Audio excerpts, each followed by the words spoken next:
ഏത് നിമിഷം വേണമെങ്കിലും ഇറാൻ അമേരിക്ക യുദ്ധം പൊട്ടിപ്പുറപ്പെട്ടേക്കാം. അമേരിക്കയും ഇറാനും എല്ലാത്തിനും സജ്ജമായിരിക്കുന്നു. പക്ഷേ ഇറാനെതിരെ ആയുധമെടുക്കുന്ന അമേരിക്ക അറിയുന്നില്ല നിങ്ങൾ തീ കൊണ്ടാണ് തല ചൊറിയുന്നത് എന്ന കാര്യം. സാക്ഷാൽ റഷ്യയുമായി ഒരു ഏറ്റുമുട്ടലിന് നിങ്ങൾ തയ്യാറാണോ? ഇറാന്റെ ആയുധപ്പുരയിൽ നിറച്ചുവെച്ച വെടിക്കോപ്പുകളിൽ അമേരിക്ക തീരാതിരിക്കട്ടെ എന്ന് മാത്രമാണ് ഈ വേളയിൽ പറയാനുള്ളത്. നമുക്ക് പശ്ചിമേഷ്യയിലേക്ക് ഒന്ന് പോയി നോക്കാം. വീണ്ടും യുദ്ധഭീതിയിലേക്ക് എത്തുകയാണ് ലോകം. റഷ്യയ്ക്കും ഇറാനുമെതിരെ നിലപാട് കടുപ്പിച്ച് അമേരിക്കൻ പ്രസിഡന്റ് ഡൊണാൾഡ് ട്രംപ് രംഗത്തെത്തിയതോടെ കാര്യങ്ങൾ വീണ്ടും സങ്കീർണമാക്കുകയാണ് ചെയ്യുന്നത്. ഇറാന് നേരെ ആയുധമെടുക്കാൻ അമേരിക്ക തയ്യാറാണെന്ന് പറഞ്ഞതോടെ ഇസ്രായേലിന് സന്തോഷമായി കാണും. കാരണം ഇസ്രായേലിന് നേരിട്ട് ഇറാനോട് പോയി മുട്ടുക എന്നത് സ്വപ്നത്തിൽ പോലും ചിന്തിക്കാനാകാത്ത കാര്യമാണ്. അതുകൊണ്ട് തന്നെ അമേരിക്കൻ പ്രസിഡന്റിന് മേൽ വലിയ സമ്മർദ്ദം ചെലുത്തി യുദ്ധത്തിലേക്ക് കാര്യങ്ങൾ എത്തിക്കാനുള്ള നീക്കമാണ് അദ്ദേഹം നടത്തിക്കൊണ്ടിരിക്കുന്നത്.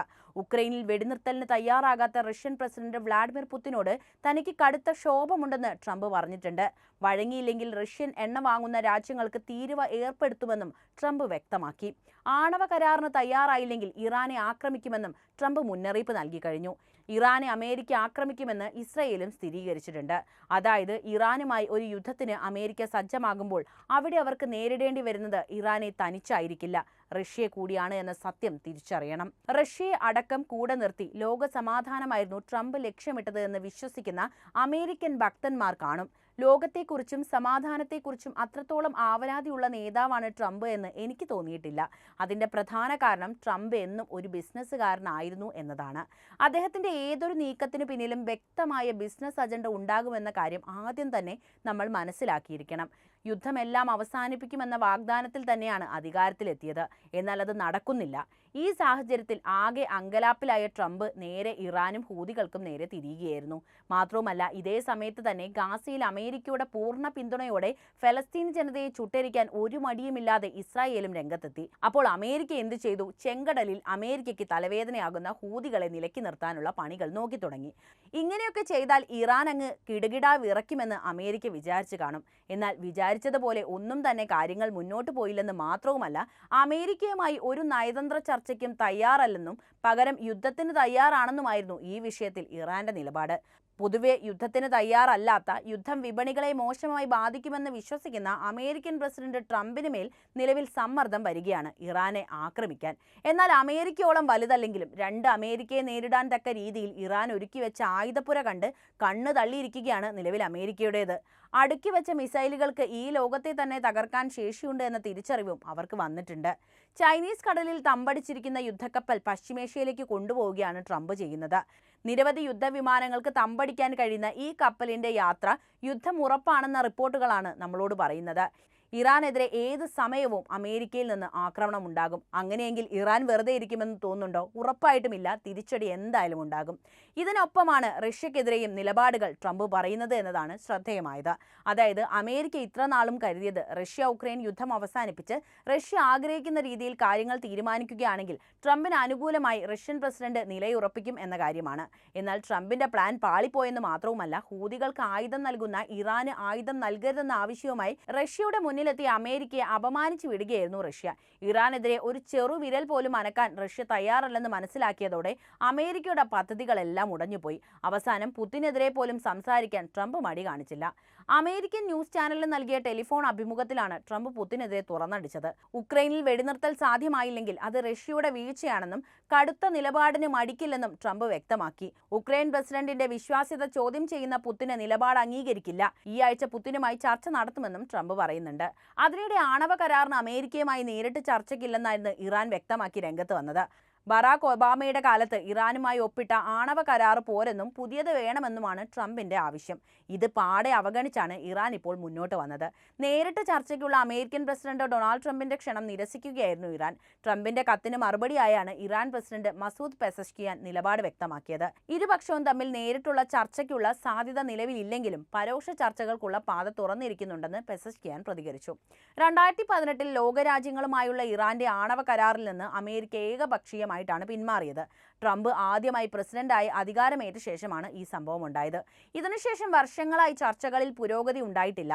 ഇറാനെ ആണവായുധം സ്വന്തമാക്കാൻ അനുവദിക്കില്ലെന്ന് ഇസ്രായേലും അമേരിക്കയും പ്രഖ്യാപിച്ചിരിക്കെയാണ് നേർക്കുനേർ ചർച്ചയ്ക്കുള്ള ട്രംപിന്റെ നിർദ്ദേശം വരുന്നത്.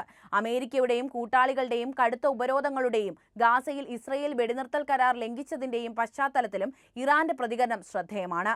ഇറാൻ യുറേനിയം സമ്പുഷ്ടീകരണം ത്വരിതപ്പെടുത്തിയെന്നാണ് ഐക്യരാഷ്ട്ര ആണവ നിരീക്ഷണ സമിതി ഫെബ്രുവരിയിൽ റിപ്പോർട്ട് ചെയ്തത്. മധ്യസ്ഥൻ വഴി ചർച്ചയ്ക്ക് സാധ്യത തുറന്നു കിടക്കുന്നതായും ഇറാൻ പ്രസിഡന്റ് മസൂദ് പെസഷ്കിയാൻ പറയുന്നുണ്ട്. കരാർ ആവശ്യപ്പെട്ട് ട്രംപ് ഇറാൻ പരമോന്നത നേതാവ് ആയത്തുള്ള ഖമേനിക്ക് അയച്ച കത്തിന് ഇറാൻ മറുപടി നൽകിയിട്ടുണ്ടായിരുന്നു. അമേരിക്ക സമ്മർദ്ദവും ഭീഷണിയും മുഴക്കുമ്പോൾ ചർച്ച സാധ്യമാകില്ലെന്നാണ് ഇറാന്റെ നിലപാട്.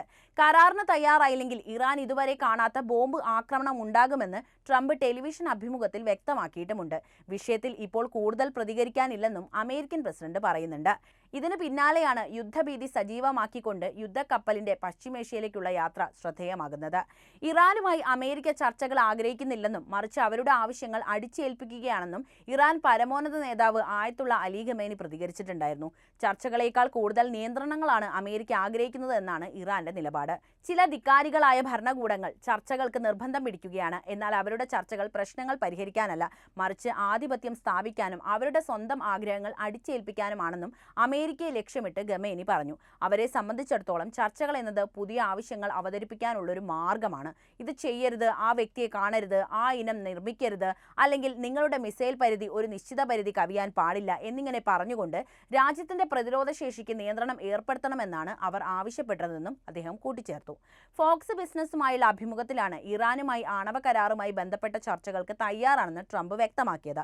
ഇറാനെ രണ്ട് രീതിയിൽ നമുക്ക് സമീപിക്കാം. അതിലൊന്ന് സൈനികമായാണ്, മറ്റൊന്ന് കരാറിലൂടെ ആണവായുധങ്ങൾ തടഞ്ഞുകൊണ്ടാണ് എന്നായിരുന്നു ട്രംപിന്റെ പ്രസ്താവന. ആണവ പദ്ധതിയുടെ കാര്യത്തിൽ യുഎസുമായി ഒത്തുതീർപ്പിൽ എത്തിയില്ലെങ്കിൽ ബോംബിടുമെന്ന പ്രസിഡന്റ് ഡൊണാൾഡ് ട്രംപിന്റെ ഭീഷണിക്ക് വഴങ്ങില്ലെന്ന് ഇറാൻ വ്യക്തമാക്കി കഴിഞ്ഞു. അങ്ങനെ സംഭവിക്കുമെന്ന് കരുതുന്നില്ലെന്നും അത്തരമൊരു സാഹചര്യം ഉണ്ടായാൽ തിരിച്ചടിയും കനത്തതായിരിക്കുമെന്നും ഇറാനിലെ പരമോന്നത നേതാവ് ആയത്തുള്ള ഖമേനി വ്യക്തമാക്കിയിട്ടുണ്ട്. ആണവ പദ്ധതിയുടെ കാര്യത്തിൽ നേരിട്ട് ചർച്ച ചെയ്യാമെന്ന് വ്യക്തമാക്കിയ ട്രംപ് മാർച്ച് ആദ്യവാരം ഖമേനിക്ക് കത്തയച്ചിട്ടുണ്ടായിരുന്നു. ഈ വാഗ്ദാനം സ്വീകരിച്ചിട്ടില്ലെങ്കിൽ ഇറാനുള്ള മറുപടി നൽകുന്നത് ബോംബുകളായിരിക്കുമെന്നാണ് കഴിഞ്ഞ ദിവസം ട്രംപ് പറഞ്ഞത്. ബോംബിടുമെന്ന് ഒരു രാഷ്ട്രതലവൻ പറഞ്ഞത് ഞെട്ടിക്കുന്നതാണെന്നും ഇറാൻ വ്യക്തമാക്കി. ഇന്ന് ഇറാനെതിരെ യുദ്ധം ചെയ്യുക എന്നത് അമേരിക്കയ്ക്ക് പോലും ചിന്തിക്കാനാകാത്ത കാര്യമാണ്. പശ്ചിമേഷ്യയിൽ പലർക്കും ഇറാനോട് വൈരാഗ്യമുണ്ടെങ്കിൽ പോലും ഇറാനെ ആക്രമിക്കുക എന്നത് നരകത്തിന്റെ കവാടം തുറക്കുക എന്നതാണ് അർത്ഥം വരുന്നത്. എന്നിട്ടും അമേരിക്ക ആയുധമെടുക്കാൻ തയ്യാറാകുമ്പോൾ അവിടെ നിലനിൽക്കുന്ന ഉറ്റ ചെങ്ങാതിയുടെ സമ്മർദ്ദം വളരെ ഏറെയാണെന്ന് നമ്മൾ മനസ്സിലാക്കണം. ഞാനിവിടെ പറയുന്നത് ഇസ്രായേലിനെ കുറിച്ച് തന്നെയാണ്. ഇവിടെ യുദ്ധം നടക്കേണ്ടത് അമേരിക്കയേക്കാൾ കൂടുതൽ ഇസ്രായേലിന്റെ ആവശ്യമാണ്. പക്ഷേ നമ്മൾ ഇവിടെ വ്യക്തമായി മനസ്സിലാക്കേണ്ട ഒരു കാര്യം എന്താണെന്ന് വെച്ചാൽ ഇറാൻ ഈ പടക്കളത്തിൽ ഒറ്റയ്ക്കല്ല എന്നതാണ്. ഇറാന്റെ കൂടെ സജീവമായിട്ട് റഷ്യയുണ്ട്, അതുപോലെ തന്നെ ചൈനയുമുണ്ട്, അതുപോലെ തന്നെ ഉത്തര കൊറിയയുമുണ്ട്. ഈ മൂന്ന് രാഷ്ട്രങ്ങളെയും ലോകരാഷ്ട്രങ്ങൾ ഭയക്കുന്നു എന്നതുകൂടി നമ്മളിവിടെ ഓർക്കേണ്ട ഒരു കാര്യമാണ്. പശ്ചിമേഷ്യയിൽ ആരെ ഭയക്കണമെന്ന ചോദ്യത്തിന് അമേരിക്ക അടക്കമുള്ള പാശ്ചാത്യ ലോകത്തിന് ഒരു മറുപടിയേ ഇപ്പോഴുള്ളൂ, അത് ഇറാനെയാണെന്നാണ്. ഒരിക്കൽ അമേരിക്കയുടെ ഉറ്റ ചങ്ങാതിയായിരുന്ന ഇറാൻ ഇന്ന് ശത്രുപക്ഷത്താണ് നിലനിൽക്കുന്നത്. എന്തായാലും റഷ്യയുടെയും ചൈനയുടെയും പിന്തുണയോടെ ഈ സാഹചര്യത്തെ മറികടക്കാൻ എന്തായാലും ഇറാന് സാധിക്കുമെന്നത് നമുക്ക് വ്യക്തമാണ്.